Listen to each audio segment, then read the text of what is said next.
네, 이번 시간에는 특수관계 계속해서 사례를 검토해 보도록 하겠습니다.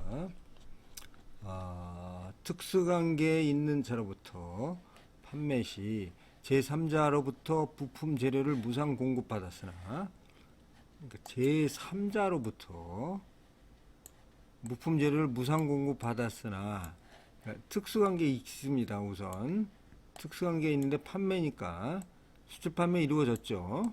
근데 물품을 제3자로 받았습니다. 그러니까 특수관계가 있는지 없는지를 봐야 될 것이고, 가격 영향을 미치는지 봐야 될 것이고, 또 가격 영향을 안 미쳤다면 이 물품을 무상 공급을 받았는데 운임 어떤 비용이라든가 이 비용 가산 요소를 어떻게 처리할 것이냐, 두 가지를 이렇게 해결해야 된다고 생각을 합니다. 이 사례를 보고.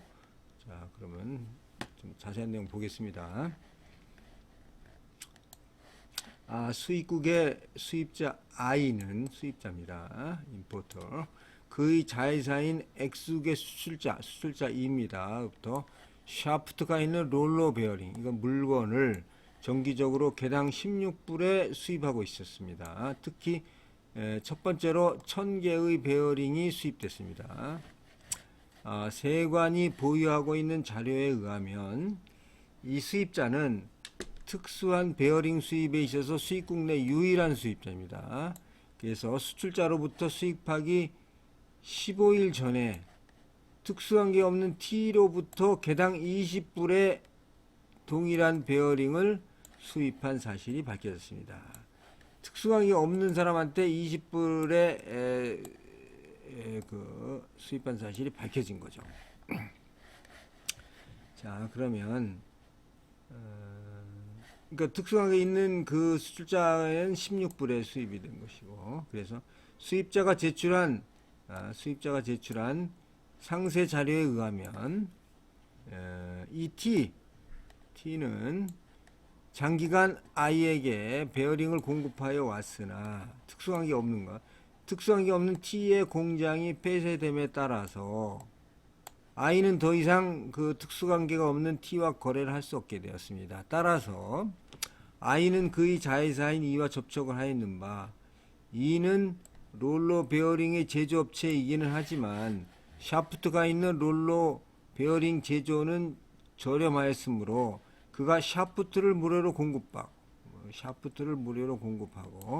이를 공급받아 샤프트 롤러 베어링을 제조. 그러니까 이거를 생산 지원하게 해서 롤러 베어링을 제조 공급하겠다 했습니다.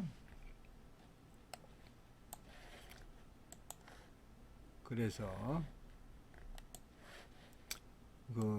이 샤프트의 가격, 샤프트를 공급을 해서 베어링을 만드는 겁니다. 공장까지 인도되는데 소요되는, 그러니까 이 샤프트를 이의 공장까지 인도하는데 소요된 운임 보험료 기타 비용을 포함해서 개당 4.45불입니다. 이 경우 과세가격 결정 방법은 무엇이겠습니까? 이런 얘기죠. 자, 생산 지원이 4.45가 있었던 거죠. 일단 정상적인 거래라 할지라도. 자, 보겠습니다. 자, 내용을 보면 법 제30조 제1항 3호죠. 실제 지급 금액에 포함하지 않는 비용으로 구매자가 부담하는 생산 지원 비용은 이를 과세가격에 포함시켜야 합니다. 그래서 이 샤프트의 가격은 수입자 I가 수출자 E 공장까지 인도하는데 소요된 운임, 보험료, 기타의 그 비용을 포함하여야 하기 때문에 과세 가격은 어떻습니까? 16불 수입 가격에다가 이 소요 비용 이거를 더한 25.45가 되는 거죠. 근데 만약에 이걸 이 방법으로 했으면은 동일 부품 들어오는 방법으로 했으면 20불이죠. 20불. 그래서 수입자한테는 조금 불리하지만, 그러나 우리 관세법은 순차적인 적용을 하도록 되어 있기 때문에 일방법에 해당하면 일방법으로 가야 됩니다. 그 뒤에 가격이 싼 방법이 있다고 해서, 가격이 싸다 그래서, 혹은 가격이 저렴하다 그래서 과세 가격이 이 방법을 하면 높으니까 이 방법으로 해야 되겠다, 이 선택할 수가 없는 겁니다. 순차적으로. 되게 중요한 겁니다. 앞에도 저희가 말씀드렸다시피 그 국세청의 그 정상 가격 ABA는 이게 6가지 방법이 있는데 이 순차적이 아니고 가장 합리적인 방법을 선택합니다. 그래서 실질적으로 6가지를 다 검토해야 되는 문제가 있는 거죠, 여기서. 그래서 이전 가격 보고서가 필요한 것입니다. 그래서 그건 그때 이렇게 말씀을 드렸습니다. 자, 또 다른 특수관계 예를 한번 보겠습니다.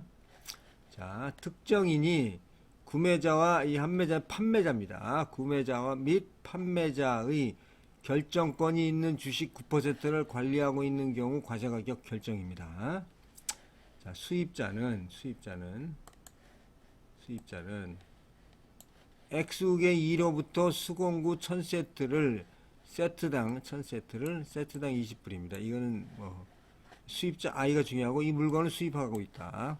그래서 X국의 1호부터니까 X국의 2가 수출자가 되겠죠. 수입자 I는 수출자 E, 임포터, 엑스포터 줄임말입니다. X국의 2는 다시는 S 상사의 자회사입니다. S는 I의 주식을 9% 통제하고 있습니다. 이 S라는 사람이 I의 주식을 통제하고 있고 9% 하고 있고 또 E의 자회사라는 거죠. 두 개 다 통제하고 있는 거죠.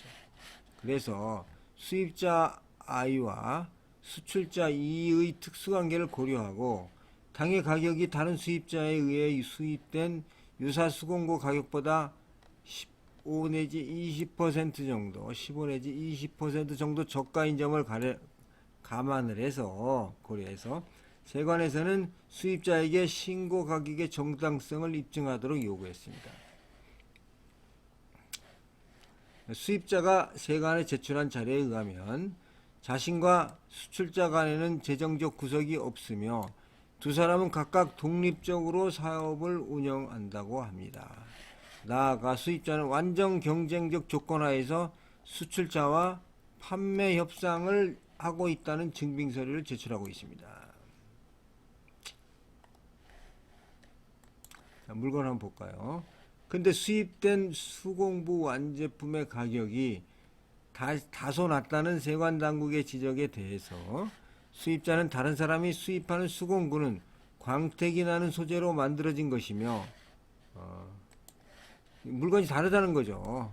자신이 수입하는 수는 광택이 나는 거하고 덜 나는 소재로 만들어질 것뿐만 아니라 다른 사람이 수입하는 수공구는 박스와 함께 수입되는 반면 이게 박스가 없다. 박스 값이 없다.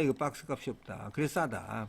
이 수공구 박스 값은 통상 각각의 수공구 세트 가격의 10% 정도 되니까 이게 가격이 이래서 차이가 난다라고 검증을 하고 있습니다. 가격이 우선 차이가 나서 다시 한번 보면은 가격이 이렇게 15에서 20% 저가가 있으니까 이거를 뭐 때문에 이게 저가냐 하니까 자, 물품이 우선 다르다. 물품이 광택이 나는 소재로 만들어진 건데 자신은 광택이 덜 나는 거다. 그러니까 광택값도 줄었고죠. 광택값도 줄었고 박스도 포장 박스가 없어. 그러니까 포장 박스가 약 한 10% 정도 된다는 거고 거기에 대해서 광택이 들어가는 거를 따지면 광택이 안 들어갔으니까 약 한 15에서 20% 정도가 적절하다. 이렇게 입증을 하고 있다. 나름대로는 이렇게 하고 있습니다. 자, 그렇다면 볼까요? 그런데 보면은 수입자 수출자 간에는 재정적 구속이 없이 독립된 사업을 운영하고 있을 뿐 완전한 경쟁적 조건 하에서 가격을 해방을 하고 있기 때문에 물품의 재료가 상이하고 자, 물품이 우선 제품이 상이하고 광택을 안 썼다는 얘기죠. 광택이 있는 건데 수입자 거는 광택이 없고 그 다음에 박스가 있는데 박스 없이 수입되고 있는 등 사실이 입증되고 있기 때문에 그렇다면은 모든 것이 다 마치 특수관계이지만 특수관계가 없는 것과 똑같은 거래 형태가 이루어져 있다는 것이 증명이 됐다고 보여지는 거죠. 그래서 수입자 원래 수익 가격이 그대로 인정이 된다는 겁니다. 과세가격. 비록 15에서 20% 정도 싸지만 인정이 된다. 이렇게 판단이 되고 있습니다. 자, 두 가지 사례를 보았습니다. 여기까지 하겠습니다. 감사합니다.